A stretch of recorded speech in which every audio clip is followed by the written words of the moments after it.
So the first data structure that we're going to cover is arrays. But before we even get into that, let's first understand what even is a data structure. Well, as the name implies, it's a way of structuring data, but in our case, we're talking about computers. So we're going to be structuring this data.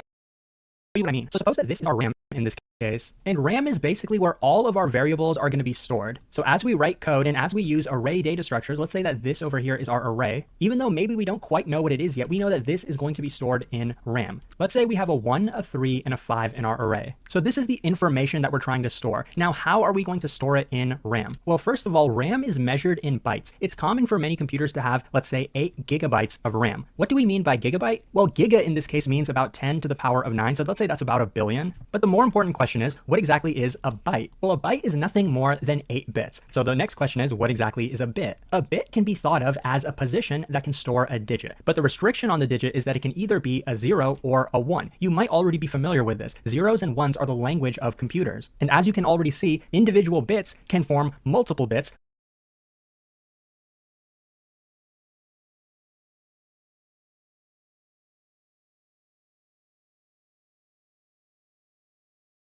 which can form bytes, which can form RAM, and RAM can be used to store advanced data structures. But now let's get back to what arrays are. Now in this case, we have an array of integers, as you can tell. Now don't worry, I know I still haven't told you what an array actually is. So in this case, we have an integer 1. How can we store this integer 1 in our RAM? Well, we have to store it in terms of bytes. Now it's pretty common for integers to be represented not by a single byte, but actually as 4 bytes. So what that would mean is instead of using 8 bits, we would actually have, let's say, 32 bits. I'm not going to draw all of them out, but you can assume that we have in total over here, we have 32 bits. So how are we going to represent this 1? Well, we're going to talk about this a little more in depth later in the course, but for now, I'll just tell you that it's going to be 31 zeros, and then all the way at the end, we're going to have a single 1. So what's important here is that we have a way to take this 1, represent it in terms of bytes, and then we're allowed to put that into RAM. Now, while RAM can be thought of as a contiguous block of data, it also has 2 components to it. Of course, we're going to be storing values in our RAM, but every value is going to be stored at a distinct location, which we call an address. Now, I've put a $ in front of every address just to kind of distinguish that between the values that we're going to be storing. But what you can see here is that the first address is 0. Now, as we store an array in RAM, we don't always get to choose what location it's going to be at. But one thing about arrays is that they're always going to be contiguous. What that means is here we're going to be storing the 1, here we're going to be storing the 3, and here we're going to be storing the 5. So nothing is going to be in between the 3 that we have stored over here and the 5 that we have stored over here. Nothing is going to be in between that. But if that's the case, why am I incrementing the address by 4 every time? Shouldn't this be stored at 0? This should be stored at address 1. This should be stored at address 2. Well, remember, each value takes 4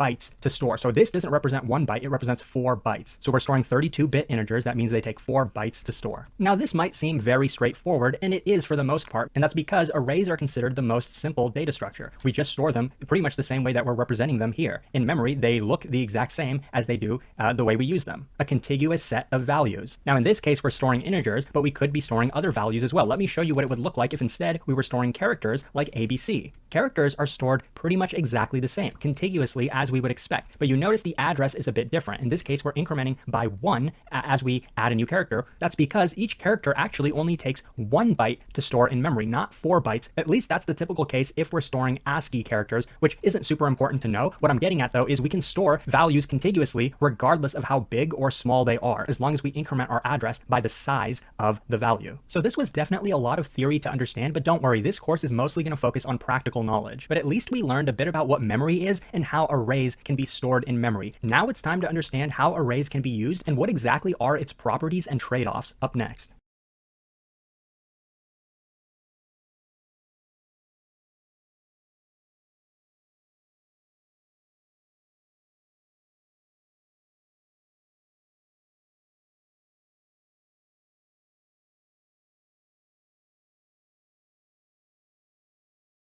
Now let's discuss the properties of arrays. But first, to review, we know that an array is a contiguous block of data. We know it's stored the same way in RAM. It's stored as a contiguous block of data. Now with any data structure, the two most common operations are reading to the data or writing to the data. We're going to first handle the simple case, which is reading the data. Let's suppose we want to read the first element of our array. Well, as a programmer, we have an array. Let's say we allocated it by calling it myArray. So this is a variable that we have. To read the first element, the intuitive thing is to go in memory at the first address and then read the value. Now that's exactly what's happening under the hood, but we as programmers don't need to know the exact address of every single value. Allocated it by calling it myArray. So this is a variable that we have. To read the first element, the intuitive thing is to go in memory at the first address and then read the value. Now that's exactly what's happening under the hood, but we as programmers don't need to know the exact address of every single value. As we use the array, we use indexes to access values. The first value is always at index 0, not at index 1. That can be confusing if you're a beginner, but it's always starting at 0. The next one is at 1, and the next one is at 2, etc., etc. So when we read the first value, which is at index 0, it's automatically going to go to this location in our memory and read the value that's stored in memory. Since we can automatically map any index in our array to a location in memory, that means we can instantly read any value as long as we have the index for it. To represent that that's an efficient operation, we call it big O of 1. We're going to talk more about big O notation, any value as long as we have the index for it.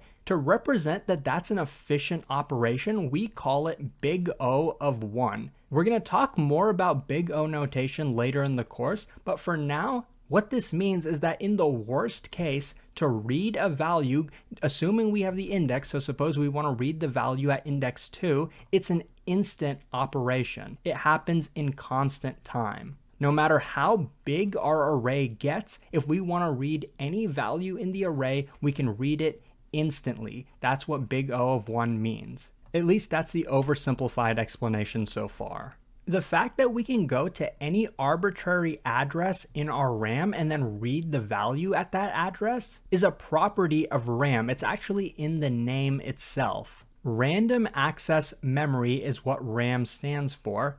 It basically means we can randomly access any portion of the memory in constant time. Suppose if we wanted to access this value, we don't have to start from the beginning of our RAM and then keep looking for it. We can automatically access it. And that's pretty important, as you can tell, because if we have a lot of RAM, we don't want to have to go through the entire RAM every single time. If we want to access the third value in the array, we don't want to have to go through the first and second values because it's not necessary for us. Now, after we read our first value, next we want to read the second value and the third value and keep doing that until we get to the end of the array. That's pretty easy. We know that the first index we start at is, let's say, 0. I'm going to call it I. In code, we would typically say myArray at index I to read the value. And then, of course, we would increment the I to be 1, and then we would increment it to be 2, and we would keep doing that until it equaled the length of the array.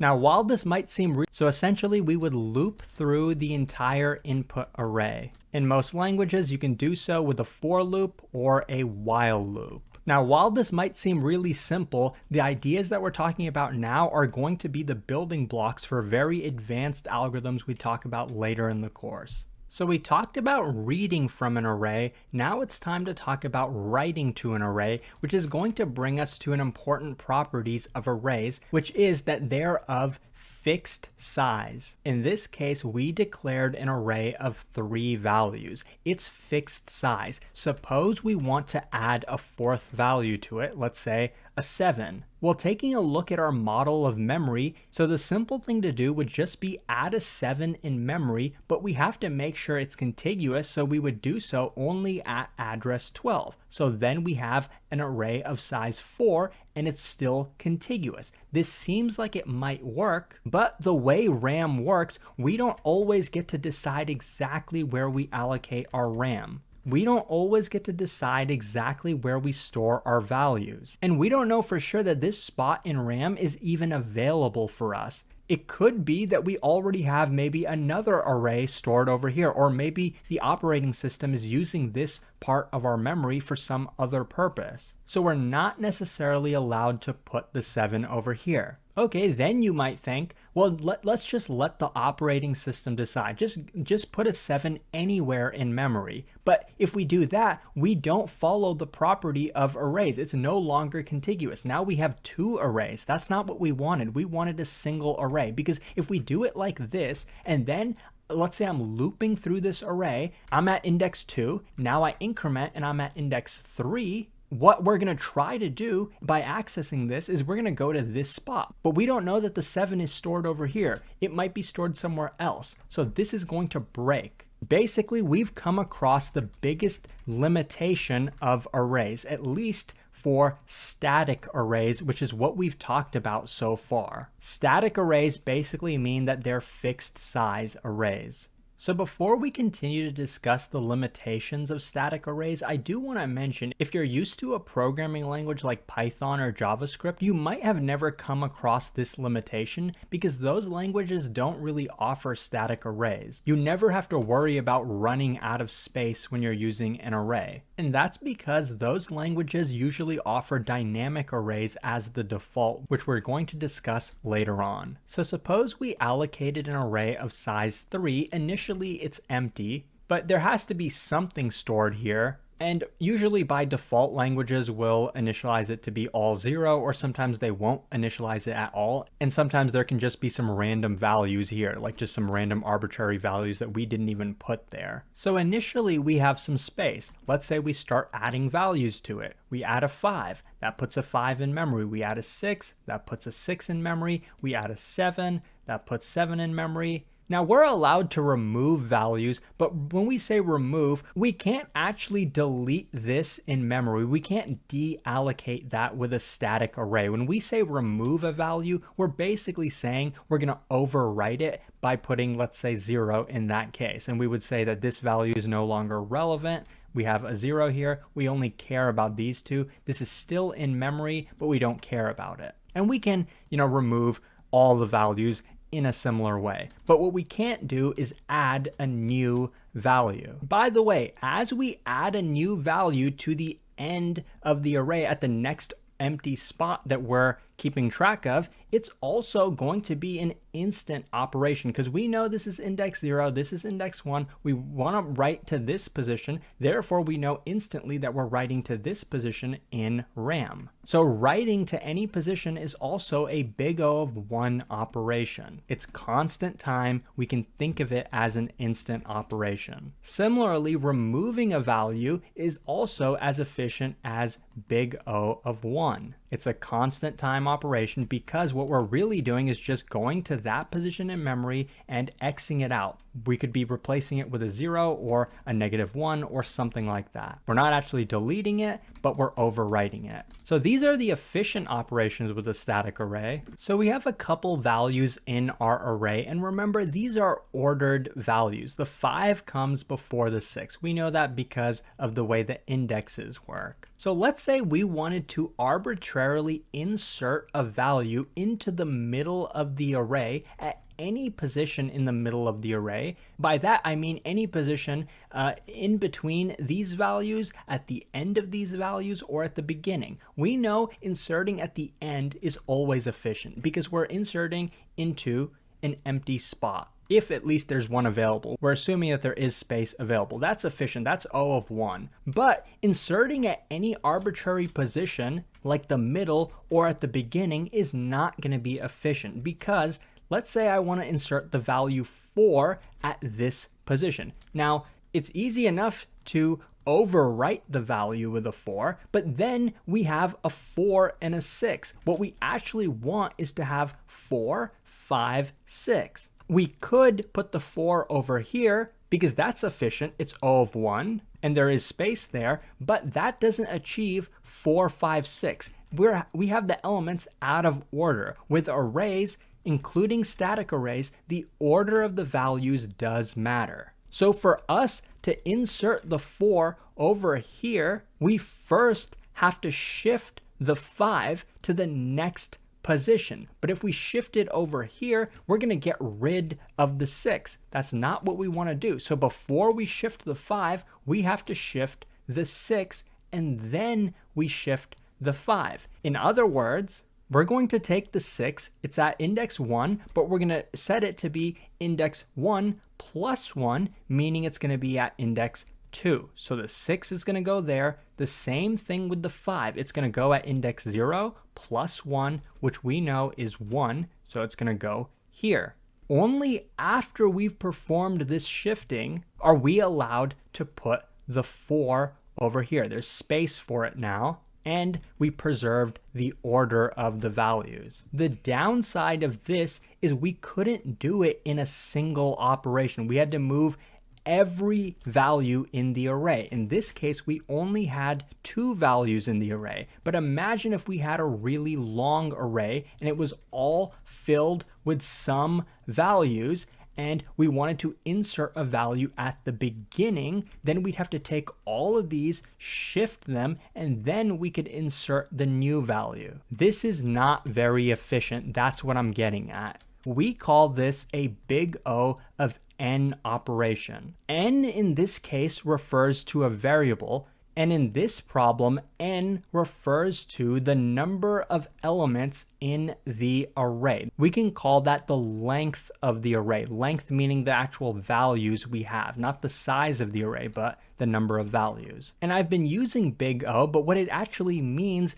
is the worst case. Because this, what we just did right now, was the worst case. What we had to do is we had to shift every value in the array, which means n values, over to the right by 1, and then we were allowed to insert the new value. But if we were inserting in the middle between 5 and 6, let's say what we actually wanted to do was have a 5 and then a 4 and then a 6, then we wouldn't have had to shifted the 5 at all. We would only have had to shift the 6. The 5 would have stayed over here on the left, and we would have inserted the 4 over here. So in that case, we would have only needed to shift one value, not every value in the array. But we don't want to go through every possible scenario, so we generalize it. We say in the worst case, if you're inserting a value in the middle of the array at any arbitrary position, in the worst case,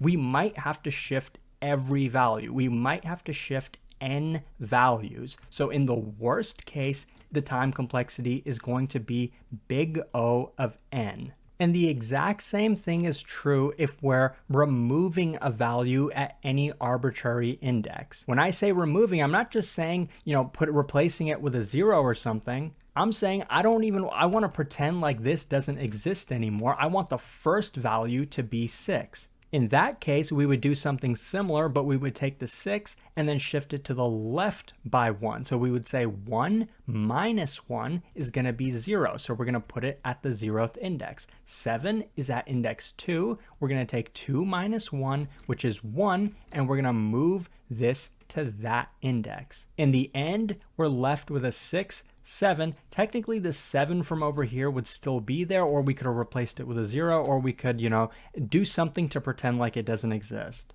But the memory that we actually allocated here definitely does exist, and it would be reflected in RAM. So to summarize the operations for a static array, reading or overriding the ith element of an array. Ith basically means any arbitrary element. You could pick any index and read or write from it. You can do that in big O of 1 time. You can do that in constant time. To insert a value at the end of the array or to remove the value at the end of the array is also a big O of 1 time operation. That's assuming that we have an empty space left at the end, or we at least have one element at the end for us to remove. Now, inserting into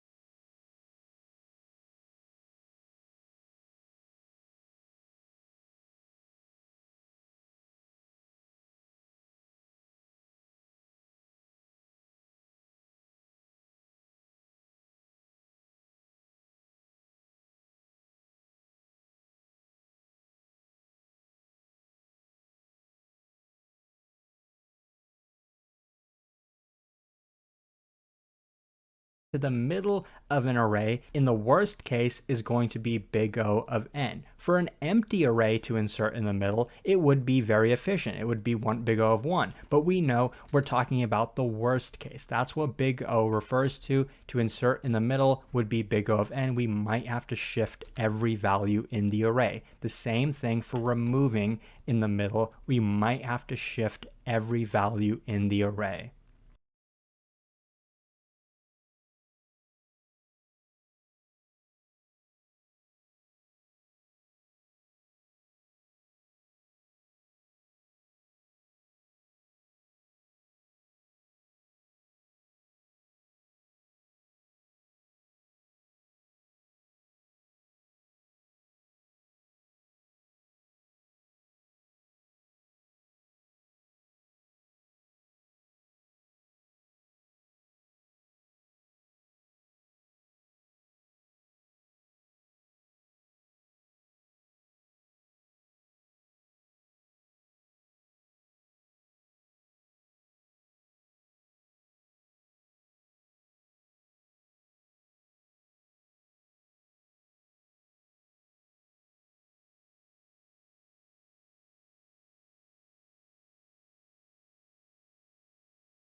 Hey everyone, welcome back, and let's write some more neat code today. So today let's solve the problem remove duplicates from a sorted array. So while this is an easy problem, it does have a ton of dislikes, so you can assume it's going to be a little tricky for an easy problem, but I don't think it's too bad. Maybe the dislikes are just kind of from the increasing order, or rather sorted in ascending order. So I don't know why they don't just say sorted in ascending order. It seems like they're purposely trying to be confusing, but if you take a look at this example input array, you can see it's sorted in ascending order. Now there are duplicate values, which is why they say non-decreasing order, because technically duplicate values are not ascending, they're, equal. But basically, our job is to take this array that could have duplicates and is in ascending order, and then convert it into a new array where we remove the duplicates, right? So you can see we've taken this array and then removed the duplicates, and this is still in ascending order, right? It's still sorted, but now the duplicates are gone. And the difficult part about this problem is they want us to do this without any extra memory, so they want us to do it in place, right? So of course, if we're given an array like this one and we do it in place, we'll get the desired output, but we'll still have some extra memory in the input array, right? We'll have extra memory. It doesn't matter what we put here in the extra memory. That's just something we have to keep in mind. And the return value in this case is not going to be the input array. We're actually, for the return value, going to return how many unique values are in the input array. In this case, you can see 5 unique values, which matches what we have down here, right? 5 unique values, so we return a value of 5, but we also want to make sure that we update the array into this format. So we can't just return 5, we still have to update the array. So this problem is definitely best understood with an example. So remember when I said that we want to count the number of unique values? So how exactly is this problem going to work? For example, the first unique value that we read, where are we going to put it? Well, we want the output to also be in ascending order, sorted, right? So of course, the first unique value we're going to put in the first position, right? In index 0. The second unique value that we read, where are we going to put that value? Of course, we're going to put it in the second position, right? That's the only possible position we could put it if we want to maintain the sorted order, right? The third is going to go in the third position, the fourth is going to go in the fourth position, and the last unique value is going to go in the last position. Obviously, if we could allocate extra memory, this would be pretty easy, but we have to do it in place, right? We have to do it within the array. So really, when we say we read the 0th value, we're going to leave it in the 0th position, right? So basically, the first value in the array is definitely going to stay in that position. Now, the second unique value is going to go in the second position. Maybe we don't even have a second 0, right? That would mean that the second unique value is just going to stay exactly where it is. That would be simple. But in this case, that's not the case. So in this case, we have to put this value in the second position, which means we're going to go here. And of course, this 2 would go in the third position. So what we're realizing is it'll be good for us to go ahead and scan through the array with a single pointer, but it'll also be good for us to have a second pointer. We can call it the left pointer, which is going to tell us next time we see a unique value, such as let's say 3, where are we going to put it? Well, we're going to put it wherever the left pointer happens to be. By the time we get to 3 as a unique value, we want our left pointer to have been here to indicate that we already put a 0 here, we already put a 1 here, and we already put a 2 value over here. So this will definitely be doable if we have 2 pointers, right? One pointer scanning through the array, we'll call it the right pointer, and a left pointer telling us where we're going to put the next unique value. The left pointer will also tell us how many unique values we've already seen so far. So the left pointer will actually take care of the output parameter for us.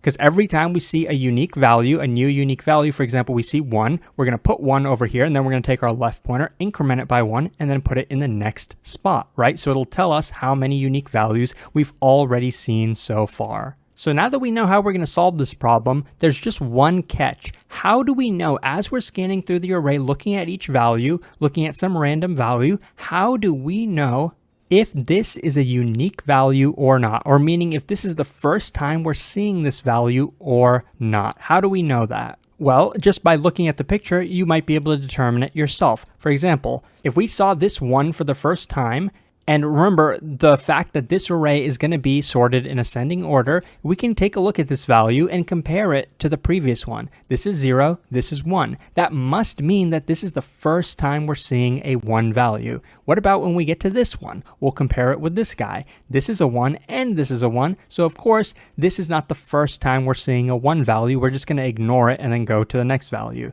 And by the time we get to the 2, we'll compare these two. 2 is not 1, so that's the first time we're seeing a 2 value. So it's actually not that difficult. So in the next 60 seconds, I'm just going to go ahead and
do an example. So we're going to initialize both pointers left and right at the second value. Why are we doing it here? Because we know that the first value, we're never going to update this, right? It's going to stay exactly where it is. Now we're going to take a look at whatever value our right pointer is pointing at, compare it with the previous value. They're the exact same, so we're not seeing a 0 for the first time. That's perfectly okay. Now we shift our right pointer over here. Left is going to stay here because we never put anything there. Now our right pointer is here. Let's compare these two values. They're not the same. So that means this is the first time we're seeing a 1 value. So that means we're going to put this 1 value wherever our left pointer happens to be. So we're going to go ahead and put this 1 value over here. And since we put a value at the left pointer, we can go ahead and take our left pointer and then shift it over here. And also let's shift our right pointer as well. So now again, let's take a look at the value at the right pointer. They're the exact same, so we don't do anything. We can shift our right pointer one more time, exact same values. So again, let's shift our right pointer. And now we finally see a new unique value, right? Because this 2 is not the same as the 1. There is a new value. Let's put this 2 wherever our left pointer happens to be. Right now the left pointer is over here. Let's put a 2 over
here. So when we do that, we remember we have to shift our left pointer. So this is the next spot that the next unique value is going to go at. So let's shift our right pointer again as well. These two values are the same, so we don't see a unique value. Right value is going to be, right index is going to be here. Now we do see a new value that we haven't seen before, a 3, right? So the 3 is going to go wherever the left pointer is. That means the 3 is going to go here. Left can be shifted by 1 again, and right is going to be shifted again. Right is here. 3 and 3 are the same, so we shift right again. Now right is going to be here. 4 is a new value, right? It's not the same as 3.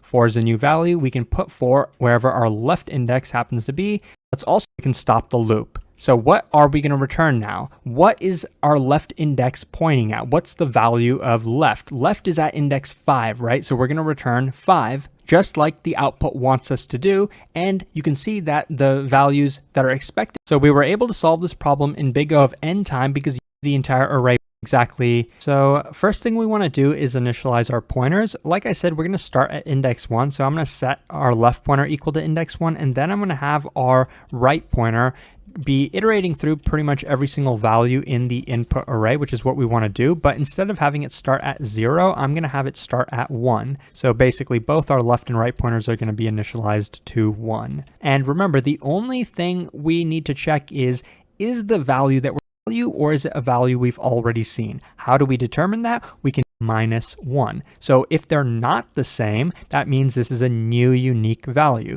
What do we do with the new unique values? We put them wherever our left index is. So we can take this new unique value that is at index R and place it at index L, at the left index. And remember, every time we do this operation, we want to make sure that we remember to increment the left pointer. And we're only going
Hey everyone, welcome back, and let's write some more neat code today. So today let's solve the problem remove element. We're given an integer array of nums and a particular value, a second parameter value, and we want to remove all occurrences of this value that we're given as the second parameter. We want to remove all occurrences of it from the other parameter, the nums array. And the trick here is that we want to do it in place, meaning we want to do it without allocating another array. We want to do it just with the input array that we're given. So basically, if you read the next paragraph, since we want to do it in place, the main way that they want us to actually implement this is by taking all the values in the input array nums that are not the particular value. And then place all of those at the beginning of nums. So suppose we had k values in the array nums that are not the value, the special value that we want to remove. Then we would return k, saying that, okay, there's k values in nums that are not that special value, and all of those k values have been placed at the beginning of the array in place. That might seem kind of complicated, so it's best understood with an example. So take a look at this input array that they are giving us, and the special value that we want to remove is value 2. So we want to remove all occurrences of 2 from this array. Now, by remove, they don't just mean delete the value, they mean do it in place. So in the output, you can see this is what we want the array to look like. So you can see that all the values that are not 2 have been placed at the beginning of the array. The relative order, as you can see, does not actually matter, right? Like 4, 0, 3 is not the order that they appeared in the input array. In the input array, they were given as 3, 0, 4. So it doesn't matter what order we do it.